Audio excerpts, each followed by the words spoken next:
This channel does not promote any violent, harmful, or illegal activities. All content provided by this channel is meant for an educational purpose only.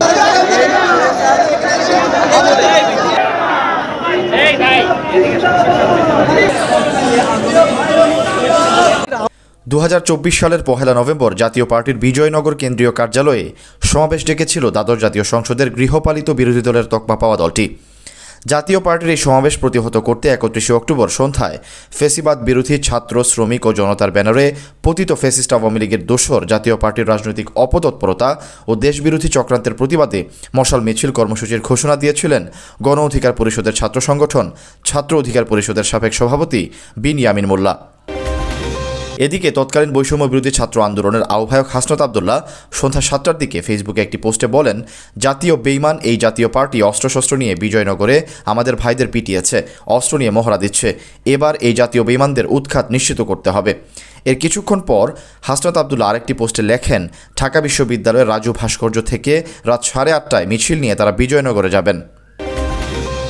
বৈষম্য বিরোধী ছাত্র আন্দোলনের আরেক নেতা সার্জিস আলম 7:30টার দিকে ফেসবুকে একই রকম একটি পোস্ট দেন। তিনি বলেছেন, রাজু ভাস্কর্য থেকে মিছিল নিয়ে আমরা বিজয়নগরে যাচ্ছি।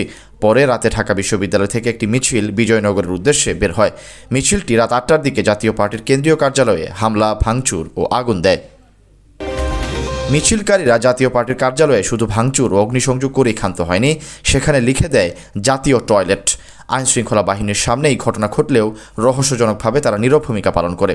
এই অবস্থায় পরদিন 1 নভেম্বর সমাবেশ স্থগিত করতে বাধ্য হয় জাতীয় পার্টি।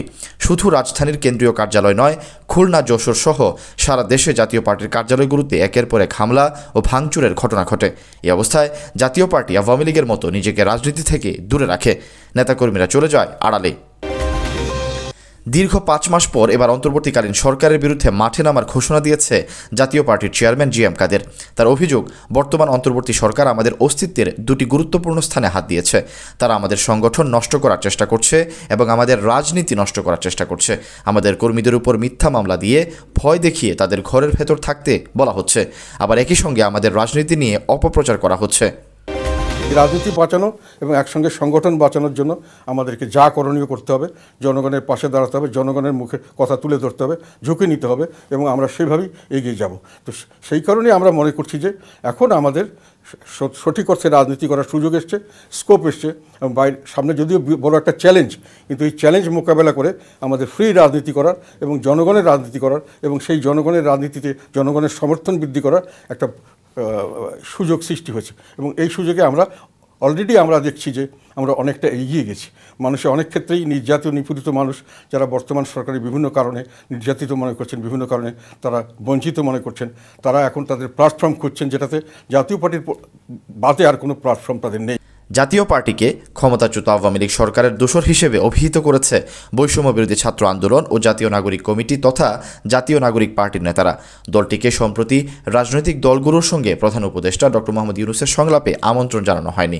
তখন জাতীয় পার্টির পক্ষ থেকে বলা হয়েছিল তারা বাধ্য হয়ে আওয়ামী লীগ সরকারের অধীনে নির্বাচনে অংশ নিয়েছিল, আর 2018 সালের নির্বাচনে বিএনপি সহ সব দলই অংশ নিয়েছিল। সেখানে আরেকটা জিনিস আমি বলতে চাই, যেটা আমরা এখন স্ট্র্যাটেজি নিয়েছি, যেটা এখন ডু অন ডাই। আমরা যখন আমাদের দুটো জায়গায় হাত দেওয়া হয়েছে, আমাদের স্ট্রাকচারকেও হাত দেওয়া হচ্ছে, আমাদের সংগঠন করতে দেওয়া হচ্ছে না, আমাদের মিটিং মিছিল করতে দেওয়া না, আমাদের মানুষের উপর মিথ্যা মামলা দিয়ে বা ভয় দেখিয়ে তাদেরকে ঘরের ভিতর থাকতে বলা হচ্ছে। আবার একই সঙ্গে আমাদের রাজনীতি নিয়ে বিরাটভাবে অপপ্রচার করা হচ্ছে, যেটা সবাই জানেন যে আমরা কী প্রেক্ষিতে কখন কী নির্বাচন করেছি এবং রাজনৈতিক দল হিসেবে আমরা কোনো আইন ভঙ্গ করিনি। আমাদের নীতি হিসাবে আমরা চলেছি, অনেক সময় কম্প্রোমাইজ করতে হয়েছে, সবাই জানে এটা। তারপরে এটাকে বারংবার ফ্যাপিয়ে ফিনিয়ে আমাদের রাজনীতিতে খারাপ এটা প্রচার করার একটা সর্বাত্মক প্রচেষ্টা কিছু লোকের মধ্যে দেখা যাচ্ছে। এখন এটা আমাদের জন্য, যখন আমাদেরকে এক ঘরে করে দেওয়ার চেষ্টা করা হলো, এটা আমাদের জন্য একটা বিরাট আশীর্বাদ হিসেবে দেখা দিয়েছে। গত বছরের 5 আগস্ট গণ আন্দোলনে হাসিনা সরকারের পতনের পর বাংলাদেশের রাজনীতিতে নিজেদের গ্রহণযোগ্যতা হারিয়ে ফেলে জাতীয় পার্টি। অন্তর্বর্তী সরকারের সঙ্গে বিভিন্ন সময়ে রাজনৈতিক দলের সংলাপে ডাকা হয় না তাদের।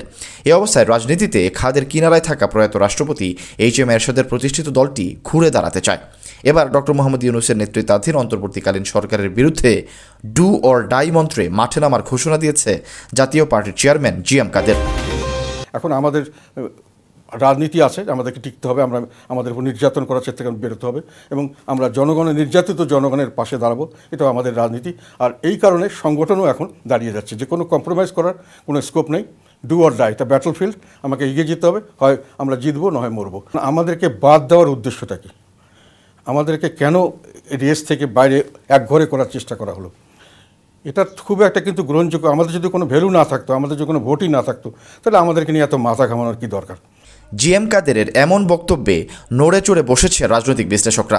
তারা প্রশ্ন করেছেন, জাতীয় পার্টির ডু অর ডাই কর্মসূচির নেপথ্য শক্তি কোথায়? আওয়ামী লীগই কি জাতীয় পার্টির শক্তির উৎস? এ নিয়ে রাজনৈতিক অঙ্গনে নতুন করে তোলপাড় শুরু হয়েছে। Syed Sakib, BNN news 24।